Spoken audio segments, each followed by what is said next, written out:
Смартфоны, компьютеры, телевизоры, стресс, расстройство пищеварения, неправильное питание.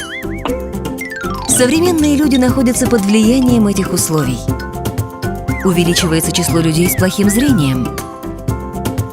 Недостаток питательных веществ может стать причиной снижения зрительной функции глаз. Лютеин не вырабатывается в организме человека, поэтому его необходимо принимать отдельно. Витамин А необходим для улучшения зрения в темноте. В состав атоми-А-лютеина входят лютеин и витамин А также такие дополнительные компоненты, как черника, брусника, голубика, черная смородина, бузина и арония.